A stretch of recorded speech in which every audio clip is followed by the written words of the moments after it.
여러분, 우리의 몸이 생물학적으로 완전히 기능을 다했다고 한번 상상해 보십시오.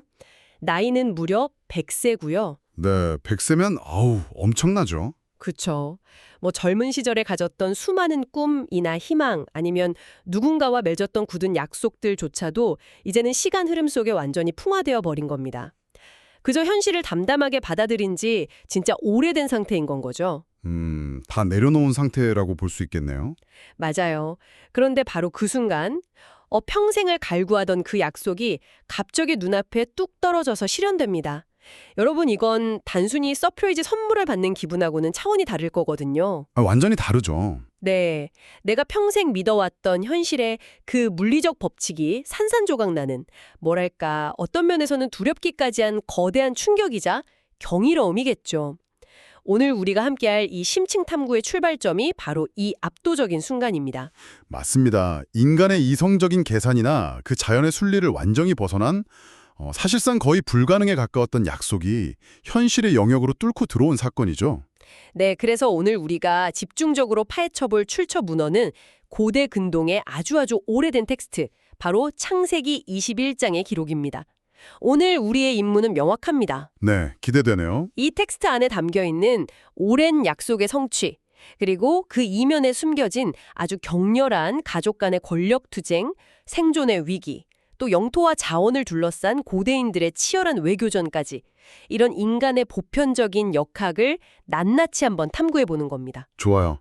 근데 본격적인 이야기에 앞서서 우리가 아주 중요한 점을 하나 짚고 넘어가야 할 것 같습니다. 아, 네. 어떤 거죠?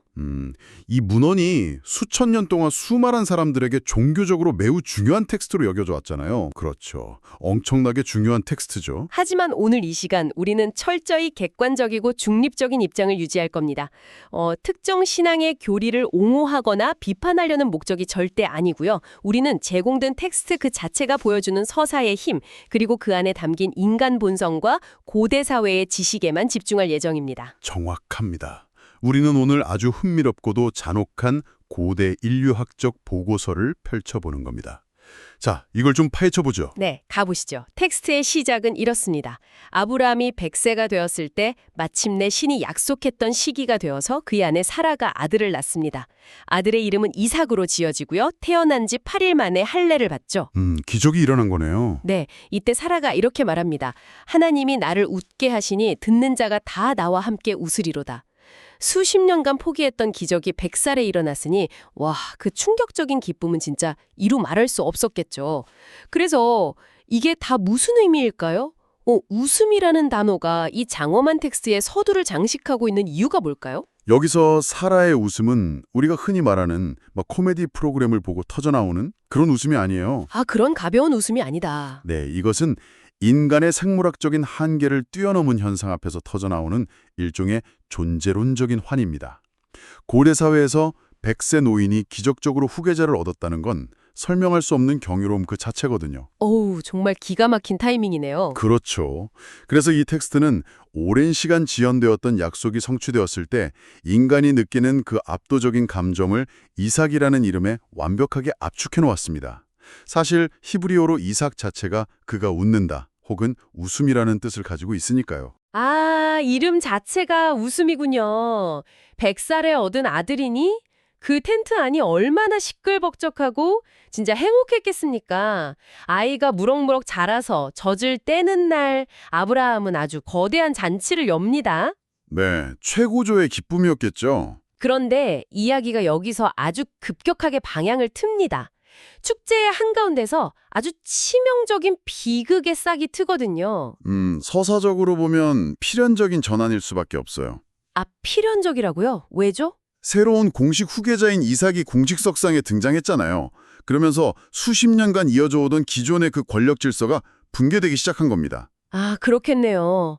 텍스트를 보면 축제 도중에 사라의 시선이 한 곳에 딱 꽂힙니다. 아브라함의 또 다른 아들, 그러니까 이집트 출신의 여종 하갈이 먼저 낳았던 10대 소년 이스마엘이 어린 이삭을 놀리는 장면을 목격한 거예요. 뇌관을 건드린 거죠. 네, 사라의 눈빛이 그 순간 차갑게 변합니다. 그리고 아브라함에게 가서 아주 단호하게 요구하죠. 이 여종과 그 아들을 당장 텐트 밖으로 내쫓으시오. 저 종의 아들은 내 아들 이삭과 유산을 단 한 푼도 나눌 수 없소. 아브라함 입장에서는 정말 하늘이 무너지는 소리였을 겁니다. 이스마엘 역시 10년 넘게 막 애지중지 키워온 자기 핏줄이니까요. 네, 텍스트에도 아브라함이 이 일로 매우 근심했다고 기록되어 있더라고요. 맞아요. 하지만 신은 사라의 말을 들으라고 지시하면서 이삭이 진정한 혈통임을 확인해 줍니다. 그리고 다음날 아침의 장면은 현대의 우리 여러분이 머릿속으로 상상해보면 진짜 충격적입니다. 아브라함은 당대 최고의 부자였단 말이에요. 엄청난 갑부였죠, 고대 사회에서. 가축과 종이 막 수백, 수천에 달하는 거대한 부족의 수장인데 그런데 자기 아들 이스마엘과 그 어머니 하갈을 사막으로 쫓아내면서 준 물건이 고작 떡, 그러니까 빵하고 물 한 가죽 부대입니다. 네, 달랑 그거 하나 준 거죠. 여러분 한번 상상해 보세요. 거대 글로벌 기업의 회장이 자기 장남을 해고하면서 오늘부로 넌 내 아들 아니다. 알아서 살아라. 하고 생수 한 병이랑 식빵 한 봉지만 딱 쥐어준 채로 황무지로 쫓아낸 것과 같지 않습니까? 아니 어떻게 자기 핏줄에게 이렇게 무자비할 수 있죠? 우리의 현대적인 감각으로는 무자비해 보이는 게 당연해요. 하지만 이것을 더 큰 그림과 연결해보면 고대 근동사회의 엄격한 상속법과 텍스트 안의 신성한 개입, 이게 되게 복잡하게 얽혀있는 걸 알 수 있습니다. 아, 이게 법적인 맥락이 있는 건가요? 네, 우선 신이 아브라함에게 여종의 아들도 너의 신이 내가 그로 한 민족을 이루게 하겠다고 보증을 합니다. 이스마엘의 생존을 약속받았기 때문에 아브라함이 조금이나마 마음을 다잡았을 수 있죠. 하지만 그보다 더 중요한 고대 법적 맥락이 있습니다. 잠깐만요. 빵과 물 한 부대를 준 게 무슨 법적인 의미가 있다는 건가요? 그렇습니다. 고대 메소포타미아나 누지문서 같은 그런 근동의 법적 관습을 살펴보면요.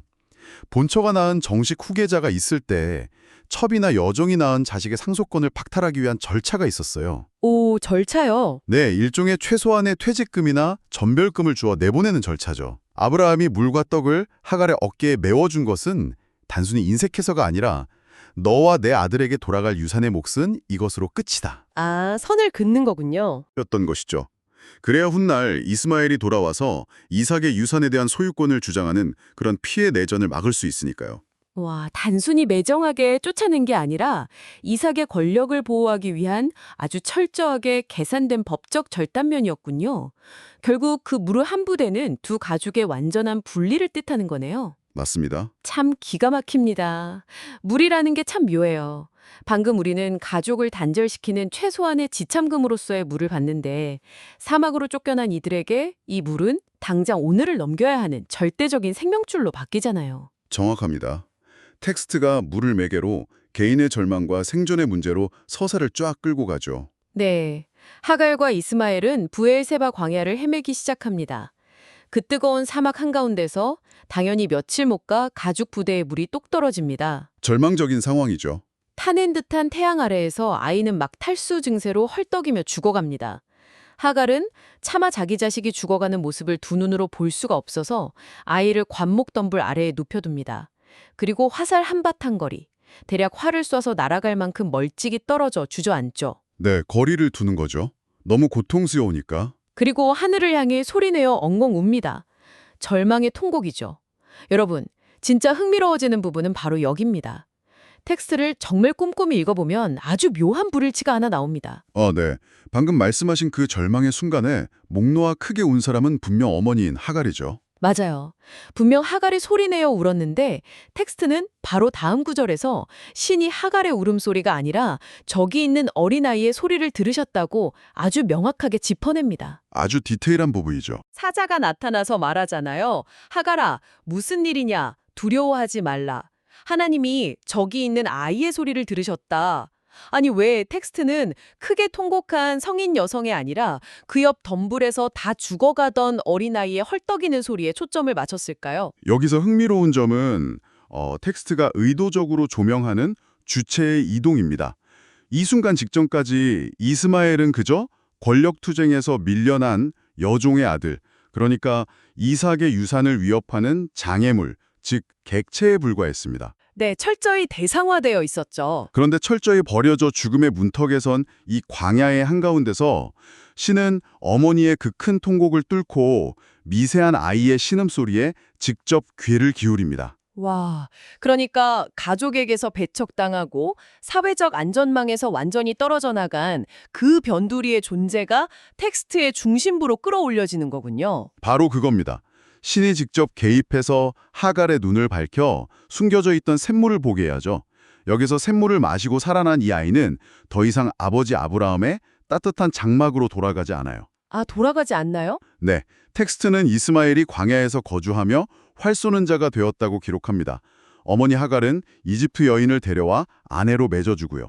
권력의 중심에서 사막으로 내던져진 존재가 오히려 광야라는 혹독한 환경을 자기 무대로 삼아서 완벽하게 자립한 겁니다. 새로운 민족의 시조로 거듭나는 정말 장엄한 홀로서기가 완성된 거네요.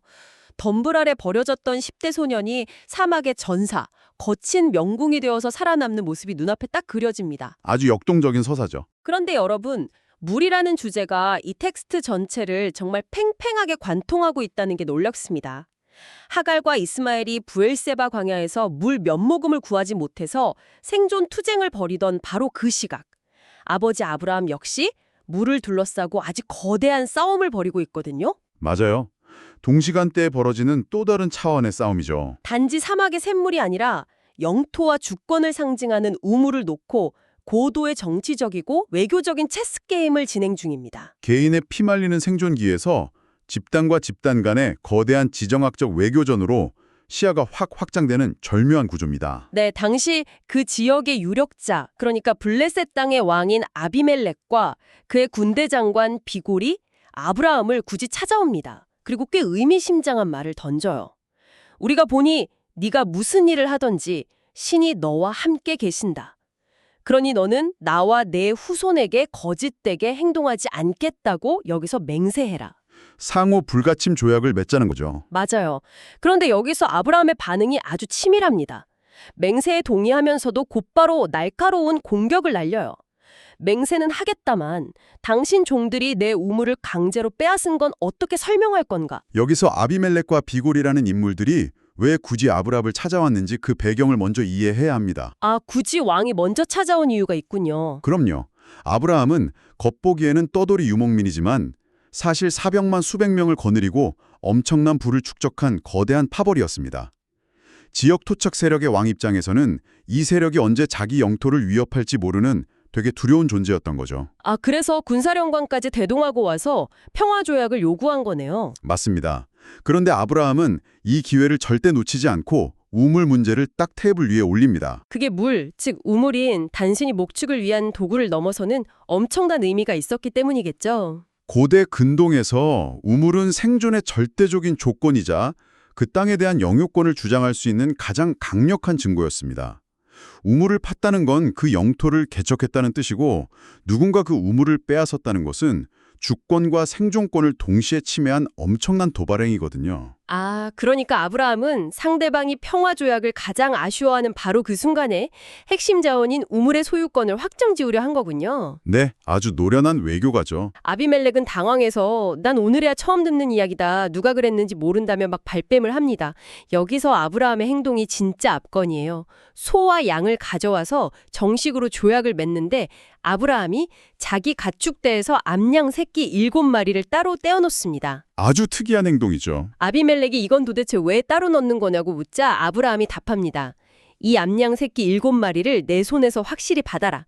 이게 바로 내가 이 우물을 팠다는 공적인 증거다. 네, 여러분, 저는 진짜 이 대목을 읽으면서 속으로 쾌재를 불렀습니다. 이거 완전 고대판 블록체인 시스템 아닙니까? 종이 계약서도 없고 국가의 공증사무소도 없던 시절이잖아요. 아, 블록체인요? 정확한 통찰입니다. 여러 사람이 지켜보는 가운데 가장 값비싼 살아있는 재산, 그것도 구체적으로 7마리라는 숫자를 딱 명시해서 상대방에게 넘긴 것이죠. 와, 진짜 스마트하네요. 이것은 현대의 등기부등본처럼 누구도 부인할 수 없는 소유권의 거래 기록을 공개 장부에 새겨놓는 것과 같습니다. 7마리의 암양이라는 물리적이고 아주 생생한 증거를 통해서 상대방이 입을 영원히 막아버린 고도의 법적 행위인 거죠. 가 된 것이군요. 히브리어로 일곱의 우물 혹은 맹세의 우물이라는 이중적인 뜻을 갖게 되고요. 네, 이름에 다 담겨 있죠. 그런데 소유권을 확정짓고 나서 아브라함이 한 행동이 딱 하나 더 있습니다. 그곳 부엘세바에 나무를 한 그루 심어요. 텍스트는 정확히 에셀 나무를 심었다고 기록합니다. 아니, 광야에 그 뜨거운 햇빛을 가리려고 조경 공사를 한 걸까요? 아니면 이것도 뭔가 다른 의도가 있는 걸까요? 에셀나무의 생물학적 특성을 알면 아브라함의 이 숨겨진 의도를 완벽하게 이해할 수 있습니다. 에셀나무는 수분이 거의 없는 사막에서도 살아남는 아주 독특한 수종이에요. 사막에서요? 네, 뿌리가 지하 30m까지 깊게 파고 내려가서 땅속 깊은 수맥을 찾아 수분을 쫙 빨아들이죠. 게다가 잎으로 염분을 배출해서 밤사이 대기 중의 수분을 이슬로 포집하는 놀라운 생존력을 가졌습니다. 근데 여기서 제일 중요한 것은 이 나무가 아주 천천히 자란다는 겁니다. 아, 천천히 자란다. 그럼 당장 내일 낮잠 잘 그늘이 필요해서 심는 나무가 절대 아니라는 거네요. 그렇습니다. 유목민은 원래 텐트를 치고 잠시 머물다가 떠나는 사람들이잖아요. 그런 유목민이 굳이 10년, 20년 뒤에나 그늘을 만들어줄 그렇게 천천히 자라는 에셀나무를 심었다. 아, 이건 메시지네요. 맞아요. 아비멜렉과 주변 부족들에게 보내는 무언의 그러나 가장 강력한 선포입니다. 나는 이제 떠돌지 않겠다. 이 우물의 물로 이 나무를 키우며 내 뼈를 이 땅에 묻고 내 후손대대로 이곳에서 영구적인 평화를 누리겠다. 이런 진짜 선언인 거죠. 와, 아비멜렉 입장에서는 우물 파고 암양 7마리 딱 쥐어준 다음에 나무까지 떡하니 심는 아브라함을 보면서 아, 이 파벌은 진짜 여기에 말뚝을 박았구나. 절대 건드리면 안 되겠다 하고 완전 혀를 내둘렀겠네요. 네, 한 개인의 생존을 넘어서 미래 세대를 위한 굳건한 터전을 닦는 고대인들의 그 지혜롭고도 치밀한 외교 전략이 이 에셀나무 한 그루에 고스란히 담겨 있는 겁니다. 자, 이제 오늘 우리가 함께 파헤친 이 놀라운 텍스트를 하나로 쫙 모아볼 시간입니다. 우리는 창사기 21장이라는 오래된 거울을 통해 인간사의 다양한 맨얼굴을 들여다보았습니다. 네, 아주 많은 이야기가 담겨 있었죠. 불가능을 비웃으며 100세에 태어난 아들과 그로 인해 터져나온 존재론적 웃음. 하지만 그 기쁨의 장막 뒤에서 벌어진 이삭의 유산을 지키기 위해 빵과 물 한 부대로 끊어내버린 가혹한 권력의 단절. 참 냉혹한 현실이었어요. 그리고 가진 것 없이 황무지로 쫓겨나 죽음의 문턱에 섰지만 신의 시선 속에서 거친 사막의 전사로 완전히 자립해낸 이스마엘의 피눈물 나는 생존기. 또 반대편 우물가에서 자신의 영토와 평화를 확고히 다지기 위해 암양 7마리로 영수증을 끊고 미래를 향한 에셀나무를 심었던 아브라함의 정교한 외교전까지. 이렇게 하나하나 짚어보면요. 이 수천 년 전의 텍스트가 결코 고대 박물관에 박제된 그런 화석이 아님을 깨닫게 됩니다. 그렇죠. 지금 우리 삶하고 너무 똑같아요. 네, 가족 내의 갈등을 조율하고 법적인 테두리 안에서 자원을 분배하며 상처 입은 자가 스스로 회복하고 누군가는 그 척박한 환경 속에서도 내일을 위한 나무를 심고 있잖아요. 이는 지금 이 순간 되게 복잡한 현대사회를 살아가는 우리의 뼈저린 현실과 놀랍도록 닮아 있습니다. 맞습니다. 바로 그 지점에서 오늘 이심층 탐구를 빚고 계신 여러분께 직접 묻고 싶습니다. 여러분의 삶은 지금 이 거대한 서사의 어느 페이지를 지나고 있나요? 다들 각자의 상황이 있겠죠. 여러분은 아브라함과 사라처럼 도저히 불가능해 보이는 생물학적 한계마저 넘어선 어떤 약속의 성취를 간절히 기다리고 계십니까? 아니면 여러분만의 우물, 즉 여러분의 직장이나 가정에서 나의 권리와 평화를 확고히 지키기 위해 오늘 땀 흘려 심고 있는 에셀나무나 지불하고 있는 7마리의 암양은 무엇입니까? 텍스트 주인공들이 내린 그 결단과 생존의 방식을 여러분 각자의 삶에 한번 투영해보는 것. 그것이 우리가 이런 고전을 통해 얻을 수 있는 가장 날카로운 지식의 형태일 겁니다. 맞습니다. 자, 이제 이 시간을 마무리하면서 여러분의 머릿속을 주말 내내 맴돌게 할 도발적인 질문을 하나 딱 던지려고 합니다. 네, 어떤 질문이죠? 오늘 이야기의 후반부에서 아브라함은 우물을 파고 나무를 심으면서 아주 안정적이고 영구적인 정착의 길로 접어들었습니다. 평화와 풍요를 얻었죠. 하지만 반대로 집에서 쫓겨난 형 이스마엘은 척박한 광야에서 스스로의 힘으로 활을 당겨야만 살아남는 거친 유목민 전사로 성장했습니다. 완전히 다른 길을 걷게 된 거네요. 그렇다면 여러분 한번 생각해 보십시오. 아버지에게 빵 조각과 물 한 부대만 준 채 사막으로 버려졌던 그 뼈아픈 초기 경험, 그 지독한 절망과 생존의 트라우마가 훗날 큰 민족을 이루게 될 이스마엘의 후손들에게 어떤 정체성을 심어주었을까요? 정말 생각할 거리가 많은 지점이네요. 에셀 나무 아래서 평화를 누리며 자란 동생 이삭의 후손들과 목마름과 배신감을 견디며 활을 잡아야 했던 형 이스마엘의 후손들. 같은 아버지를 두었지만 극단적으로 갈라진 이 두 형제의 환경은 어린 시절의 트라우마와 물리적 환경의 차이가 개인과 민족의 세계관을 얼마나 다르게 그리고 얼마나 무섭게 빚어내는지에 대한 아주 묵직한 질문을 남깁니다. 네, 오늘 깊이 고민해 볼 만한 주제인 것 같습니다. 여러분은 오늘 어떤 물을 마시고 어떤 나무를 심고 계십니까? 척박한 황무지에 던져졌더라도 그곳에서 여러분만의 샘물을 꼭 발견하시길 바라며 오늘 우리의 심층 탐구는 여기서 마치겠습니다. 지금까지 함께해 주셔서 감사합니다.